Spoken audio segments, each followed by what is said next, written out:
vaccinations, and anti-vaxxers.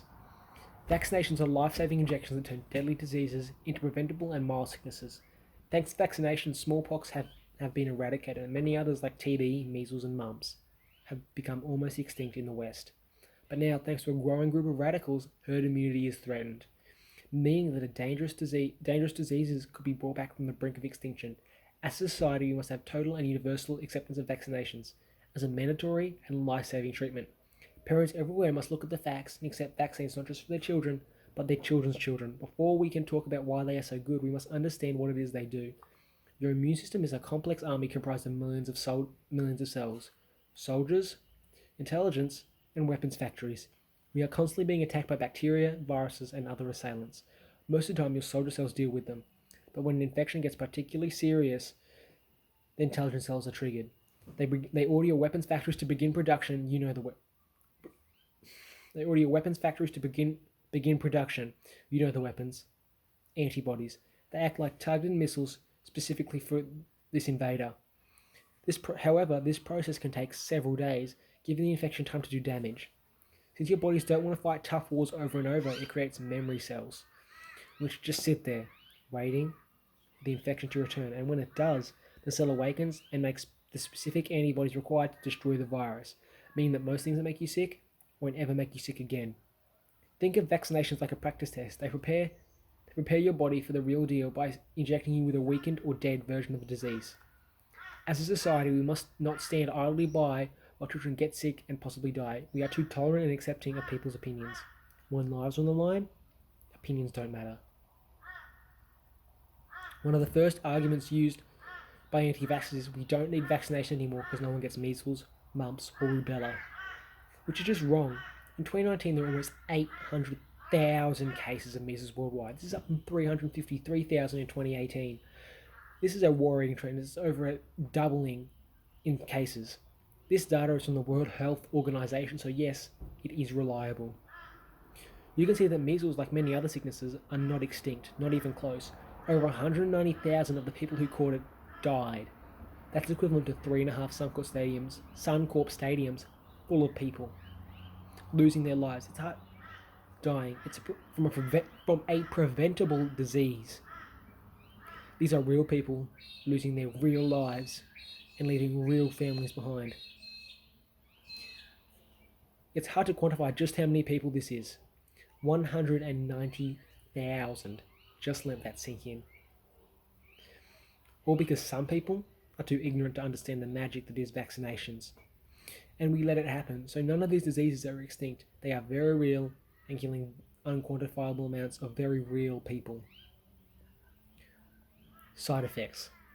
Side effects are the main argument against vaccinations. While it's true, like anything, they do have side effects, these are very mild compared to the real thing. Even the most serious side effects are very weak compared to the effects of sicknesses they prevent. Let's run through an experiment based off real numbers. Imagine we lived in an alternate world with good healthcare, but people stop vaccinating. Let's say 10 million of our children catch measles. What happens? 98% will get a rash and fever. Up to 800,000 will experience dangerous diarrhea. 700,000 or 7% will get an ear infection, which will lead to permanent hearing loss. 600,000 will experience pneumonia, the deadliest side effect of measles. This alone will kill 12,000 children. Up to 10,000 will experience encephalitis. And up to 2,500 kids will contract SSPE, where the virus lingers in the brain and slowly eats away at it. There is no cure, there is no treatment. It is a death sentence. Now, what about the side effects of vaccines? It's only fair that we repeat the same experiment. So taken all together, the unvaccinated children, out of the 10 million of them, 2.5 million will suffer from serious symptoms because of the virus. Up to 20,000 will die. It doesn't stop there. Kids who beat measles are left with a severely weakened immune system that needs a lot of time to regenerate, giving time for other diseases to do further damage. Aside from that, what's guaranteed is your kid will have a very bad time for 2 weeks. What about vaccines? It's only fair to see the side effects of them. Let's repeat our thought experiment. This time 10 million kids are vaccinated. After being vaccinated, around 10% will experience a fever and mild rash.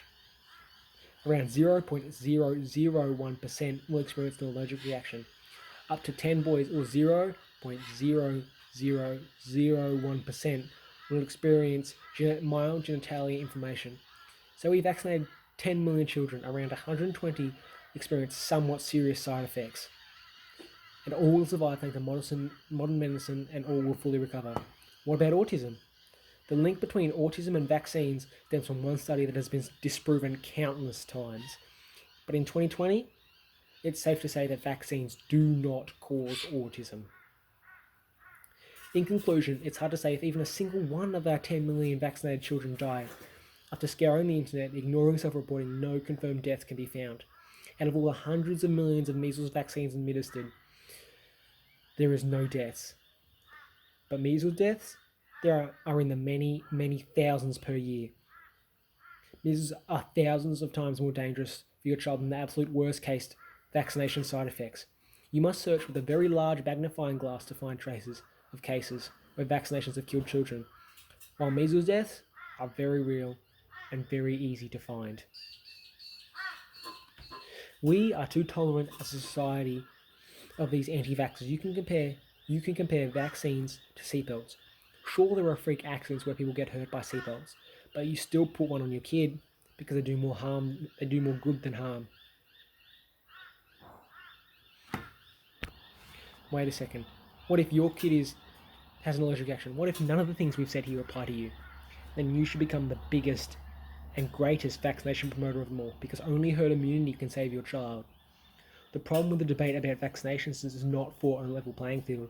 The pro-vaccine side argues with facts, stats, and studies, while the arguments against it are a mix of gut feeling, anecdotes, and misinformation. And feelings are often immune to evidence. We won't convince anyone by screaming at them. But what we can't hide, and feelings are often immune to facts. We won't convince anyone by yelling at them. But we can't hide from is the reality of what anti-vaccine conspiracies do. They kill babies too young to be vaccinated, children who are just unlucky, and they bring dangerous diseases back from the extinction. The biggest side effect of vaccines is fewer dead children. Thank you for watching.